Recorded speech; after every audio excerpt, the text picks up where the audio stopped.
రాజకీయాల్లో మరీ ముఖ్యంగా పొలిటికల్ పార్టీల మధ్య ఫేక్ ప్రచారాలు ఎక్కువవుతున్నాయి.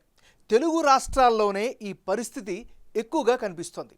ముఖ్యంగా అధికార పార్టీపై ప్రత్యర్థి పార్టీల సానుభూతి పరుల నుంచి ట్రోలింగ్స్ ఎక్కువగా ఉండడంతో ప్రభుత్వాలు యాక్షన్ ప్లాన్ను స్పీడప్ చేస్తున్నాయి. మొన్నటికి మొన్న తెలంగాణ అసెంబ్లీలో మంత్రి సీతక్క, పొన్నం ప్రభాకర్ల వీడియోలపై ట్రోలింగ్ చేసిన ఘటన తీవ్ర దుమారమే రేపింది. దీనిపై CM Revanth Reddy serious warning కూడా ఇచ్చారు. మరోవైపు ఇలాంటి ట్రోలింగ్, మార్ఫింగ్ వీడియోలపై సెన్సార్ విధించేలా కేంద్రం కొత్త చట్టం తీసుకొస్తోంది. అయితే భావ ప్రకటన స్వేచ్ఛ ఉండాలని మాజీ మంత్రి కేటీఆర్ అంటున్నారు.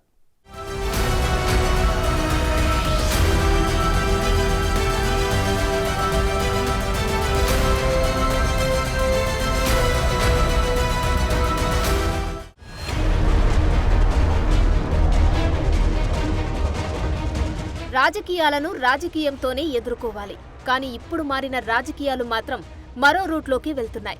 చేయాల్సింది చేస్తాం, ఏం చేస్తారో చూస్తాం అన్నట్లుగా ఉంటున్నాయి సోషల్ మీడియా ఫేక్ ఫెలోస్ తెగింపు. సోషల్ మీడియాలో లేనివి ఉన్నట్లు, ఉన్నవి లేనట్లుగా ప్రచారం చేస్తూ బురద జల్లేలా స్కెచ్లు వేస్తున్నారు కొందరు. పార్టీలకు సానుభూతి పరులుగా ఉంటూ లైన్ దాటి మరీ ట్రోల్ వీడియోలు సోషల్ మీడియాలో సర్క్యులేట్ చేస్తున్నారు. ఇటీవలే తెలంగాణ మంత్రులు సీతక్క, పొన్నం ప్రభాకర్పై ఇష్టానుసారంగా వీడియోలు తయారు చేసి వదిలారు. వాటిపై అసెంబ్లీలో తీవ్రస్థాయిలో దుమారము రేగింది. స్పీకర్ సహా సీఎం రేవంత్ రెడ్డి తీవ్రంగా రియాక్ట్ అయ్యారు. రాజకీయాల్లో చివరికి అసెంబ్లీ సమావేశాలను కూడా విడిచిపెట్టడం లేదు. అంతలా పొలిటికల్ ట్రోలింగ్ నడుస్తోంది.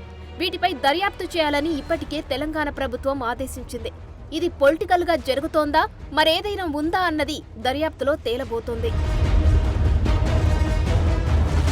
నేరుగా ఎదుర్కోలేని వారే ఇలా సోషల్ మీడియాను వాడుకొని అడ్డంగా వ్యవహారాలు నడుపుతున్నారంటున్నారు.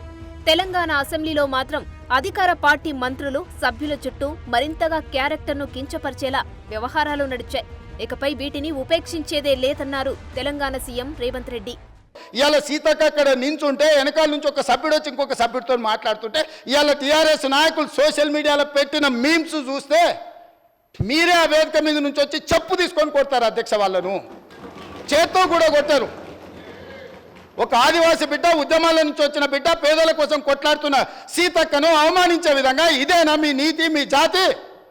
ఇందుకోసమేనా మీరు ఇవాళ ఇట్లాంటి రాజకీయాలకు పన్నుతారా? ఆమె దళిత, ఆమె ఆదివాసీ ఆడబిడ్డ కాబట్టి ఆమెను అవమానించవచ్చా? ఇవాళనే అక్కలకు చెప్పదలుచుకున్న ఈ వేదిక మీద నుంచి, అక్క, ఎవరి ఉచ్చులో పడి మీరు తప్పుదో పడుతుండ్రో వాళ్ళని నమ్ముకున్న సొంత చెల్లెలు తిహార్ జైల్లో ఉన్నది అక్క. ఎన్నికల ముందు, ఆ తర్వాత కూడా ఇలాంటి ఫేక్ ప్రచారాలు మాత్రం ఆగడం లేదు. ఎలాగైనా దుమ్మెత్తిపోయాలి, జనానికి రాంగ్ రూట్లో చూపించాలి. ఇదే అజెండాతో కొందరు వ్యవహారం నడుపుతున్నారు.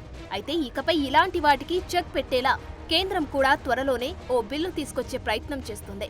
ప్రసార సేవల నియంత్రణ బిల్లు తొలి ముసాయిదా గతేడాది విడుదలయ్యింది. అభ్యంతరాలు స్వీకరించే పని జరుగుతుంది. సోషల్ మీడియా ప్లాట్ఫామ్లైన ఇన్స్టా, యూట్యూబ్ వంటి వాటిలో ప్రజాదరణ ఉన్న వారిని ఇకపై డిజిటల్ న్యూస్ ప్రసారకులుగా గుర్తించనున్నారు. ఈ చట్టం అమల్లోకి వచ్చిన నెల రోజుల్లో వీరంతా తమ పూర్తి వివరాలను ప్రభుత్వానికి అందించి రిజిస్టర్ చేసుకోవాల్సి ఉంటుంది. ఈ డిజిటల్ న్యూస్ క్యాస్టర్ల ఆఫీసులను దర్యాప్తు సంస్థలు, ప్రభుత్వ ఉన్నతాధికారులు ఎప్పుడైనా తనిఖీ చేసే అధికారం ఉంటుంది. అక్కడున్న ఫోన్లు, ల్యాప్టాప్లు, హార్డ్ డిస్క్లు ఇలాంటి డివైస్లను స్వాధీనం కూడా చేసుకునే హక్కును ఈ చట్టం అధికారులకు కల్పిస్తుంది. నిబంధనలను ఉల్లంఘించినట్లు తేలితే వారిపై నిషేధం అమలు చేసేలా బిల్లు వస్తుంది.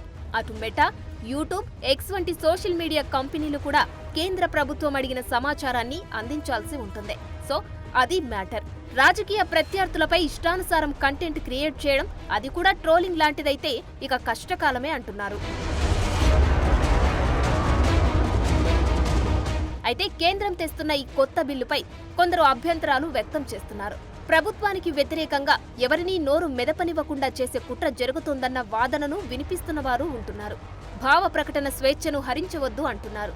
సో ఈ మ్యాటర్ ముందు ముందు మరింతగా వేడెక్కడం ఖాయం.